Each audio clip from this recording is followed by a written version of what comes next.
Assalamualaikum warahmatullahi wabarakatuh. Merujuk di channel berita dan informasi mengabarkan.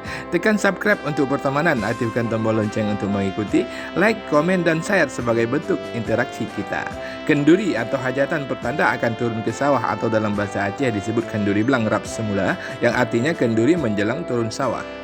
Selanjutnya kita sebut dalam bahasa aslinya, yaitu bahasa Aceh. Kenduri blang merupakan tradisi turun-temurun masyarakat Aceh menjelang turun sawah atau semula dan setelah panen atau yang disebut kemekoh.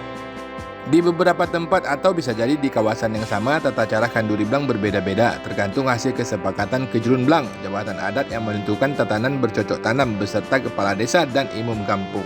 Di Desa Pulau Rungkum, Kecamatan Dewantara, Aceh Utara, kenduri blang dilaksanakan dengan melibatkan dua dusun, yaitu Dusun Calok dan Dusun Baruh, serta diikuti pula oleh para petani sawah yang memiliki sawah di Desa Pulau Rungkum, seperti petani dari desa tetangga Paluhada, Oteng Gelinggang, Uleh Pulau, bahkan dari Kecamatan Muara Batu yang berdekatan dengan Pulau Rungkum. Setiap petani sawah yang memiliki sawah di Kampung Pulau Rungkum membawa satu ekor ayam yang merupakan sembelihan atau menu khas dari kenduri turun ke sawah tersebut.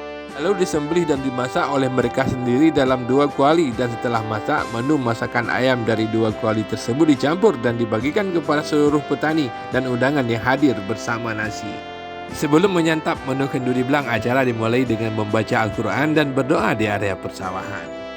Imam Kampung Pulau Rungkum mengharapkan kepada petani sawah agar melaksanakan pola tanam padi yang baik sehingga hasil panen akan berlimpah, dan juga mengingatkan agar mereka membayar zakat demi keberkatan hasil panen.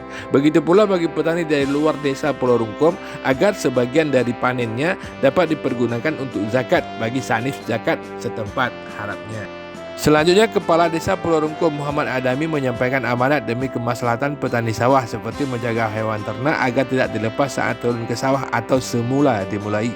Bahkan nanti akan kita tetapkan kanun kampung tentang sanksi bagi yang melepaskan hewan ternak seperti lembu, kambing, dan hewan ternak lainnya yang dapat mengganggu tanaman padi, sebutnya. Acara diakhiri dengan makan bersama sampai duduk lesehan di persawahan, dan menu makanan dibagikan oleh petugas yang telah ditunjuk oleh Kejurun Blang Pulau Rungkum Bustami Sardun dan dibantu oleh Karang Taruna Rencong Pusaka Kampung Pulau Rungkum. Demikian dan terima kasih telah menonton video ini. Wassalamualaikum warahmatullahi wabarakatuh.